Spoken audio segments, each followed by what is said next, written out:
What is going on, everybody? Today on the channel, we're going to be taking a look at iOS 16.1. It has a lot of things that we've been promised here in iOS 16 that are now available for us to use.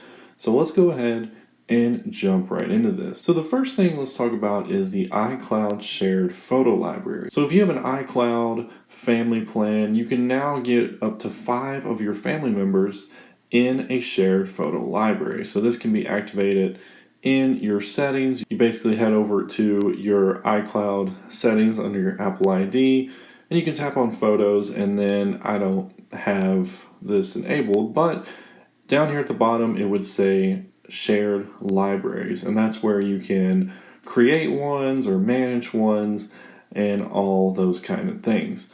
So now with that shared photo library, like I said, up to 5 family members can use it, and you can contribute photos and edit photos, delete photos. You can even, in the camera app now, if you enable that, there'll be a new little button up here in the left.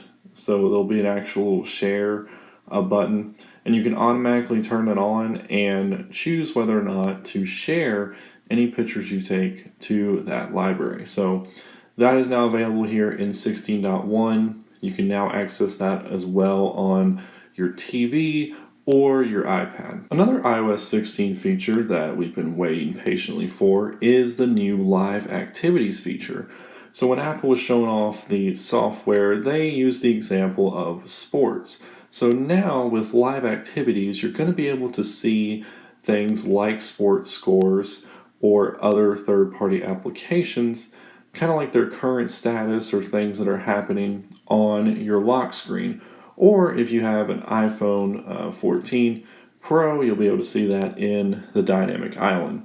Now, interestingly enough, the only Apple application that is utilizing Live Activities at the moment is the clock app. So what I'm going to do is we'll just set a 10-minute timer, and then if I go to the lock screen, you can see, well, ignore that playing on Apple TV in another room, but you can see down there at the bottom that we have our timer down there, and that is a live activity.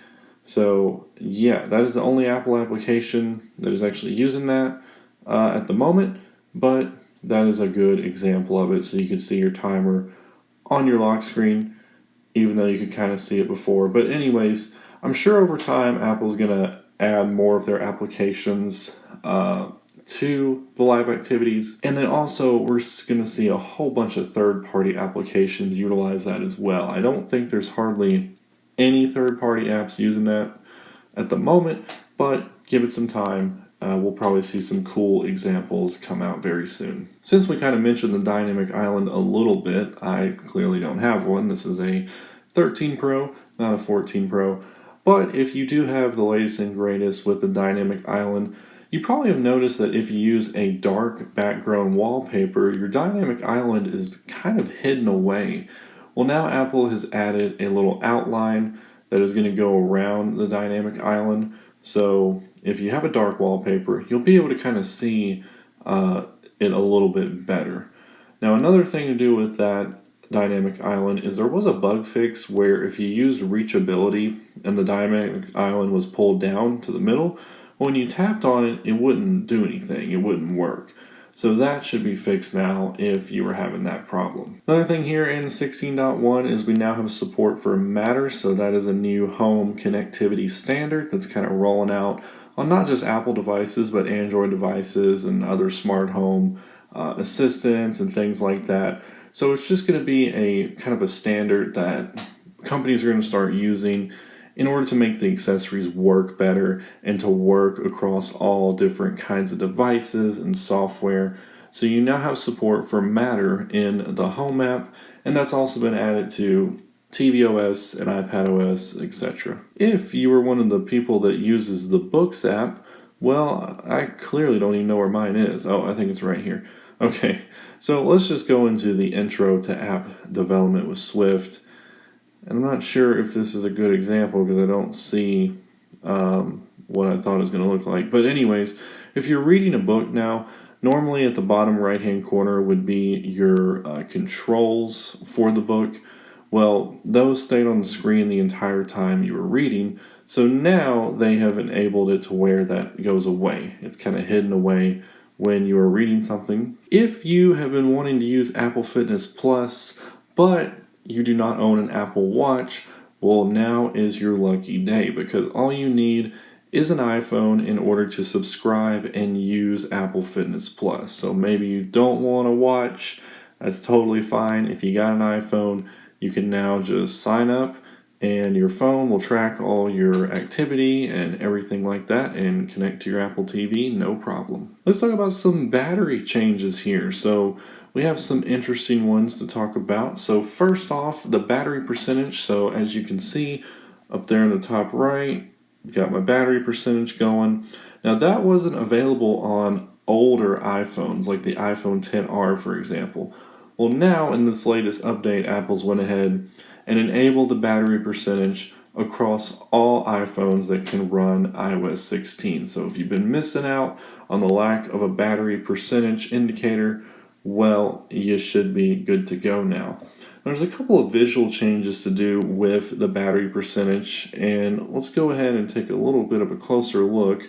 I should have done this video with less battery, but as you can see, I'm missing a little bit of my battery. So previously, if you enabled the percentage, your battery would not go down over time. It would kind of remain full looking until you got to a low power state.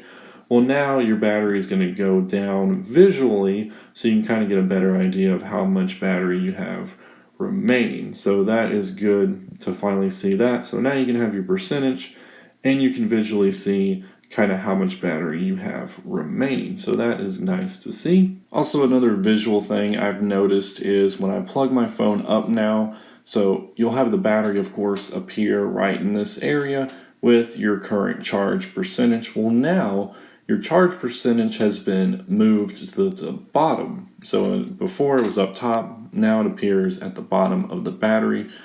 And then the final thing to do with the battery has to do with something called clean energy charging. So if you go into your battery settings, you go into battery health and charging, underneath the optimize battery charging, we now got this clean energy charging option. So basically your iPhone will try to reduce your carbon footprint by selectively charging when a lower carbon emission electricity is available. That is kind of weird and interesting. I'm not sure how charging your phone is hurting the environment. But anyways, it's on by default. You can turn it off. But we'll just have to see how that affects my charging habits over time, I guess. And then the last thing we can talk about is the wallet application. So the wallet app can now be deleted from your phone. So as long as you're not using any Apple Pay enabled cards or anything like that, you can actually delete the wallet app from your home screen. So if you want to do that, you can. And also in the wallet app, if you were using keys, you now have the ability to share them with other people. So you can share car keys, hotel keys, home keys, etc. with others. And then the final thing in the wallet app has to do with the Apple Card. So Apple announced a few days ago that they were going to be basically having a new high-yield savings account offered by Goldman Sachs. And this is going to give Apple Card users the option to deposit their daily cash that they get from Apple Card transactions into the savings account instead of the Apple Cash card. So, I mean, if you use Apple Card, I'd say it's a pretty good option. You might as well do that and earn a little bit of interest on your money. Not a lot of bug fixes were detailed in this update. There was actually only 3 of them. I already mentioned the one to do with the dynamic island and reachability. The other one had to do with messages. So there was a problem where if you deleted a conversation, it may still appear in your conversations list in messages. So that should be fixed now. And then with iOS 16, there's been a lot of CarPlay problems. So Apple apparently realized that it was something to do with VPN apps. So CarPlay may fail to connect when using a VPN app. So if you were having CarPlay issues and you used a VPN, that should be resolved now for you. And then as usual with majority of iOS updates, we do have security updates. So you can go to Apple's security page. You can scroll down to the version of software you want to take a look at. So let's take a look at iOS 16.1 and iPadOS 16. And then you can scroll down and you can see the security things that they fixed. So quite a few of them to take a look at here. Looks like a lot of WebKit related things, shortcuts, kernel. So yeah, quite a few security things here. And if you've never seen this page before, basically what it is they list the part of the OS that needed fixing. So you have Sandbox. It tells you what devices it is available for. It tells you what was happening. So in this case, an app may be able to access user-sensitive data. And then it tells you how they fixed the problem. And then they give credit to the person who found this security vulnerability. So yeah, those are the security updates for 16.1. And guys, that is pretty much it for this update. So it's not a giant update, but it does bring a lot of nice new, well, I wouldn't say new, but nice features that we were promised when iOS 16 was announced. So they are now available for you here. But anyways, guys, that's all I got for you guys today. Thanks for watching the channel as always, and I will catch you all in the next video.